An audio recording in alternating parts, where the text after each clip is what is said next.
Hello Phil Nation, and welcome to another tutorial. In this video, we'll show you how to purchase PhilCoin directly from your wallet using the PhilSocial Web platform. Before we get started, make sure you're logged into your PhilSocial account. Once you're signed in, head over to your PhilSocial Wallet from the menu on the right-hand side. If you don't have a wallet yet, simply follow the prompts to create one. It's quick and easy.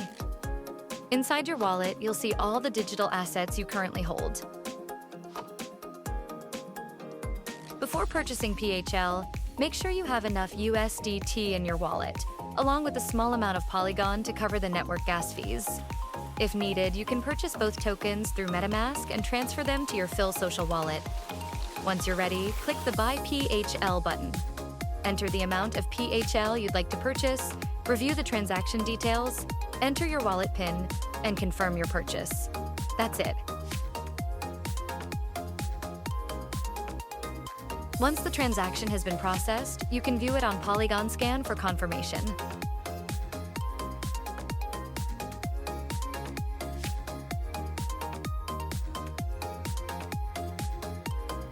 Your newly purchased PHL will then appear in your PhilSocial wallet, ready to use across the PhilSocial ecosystem. Thank you for watching, and welcome to the future of PhilSocial.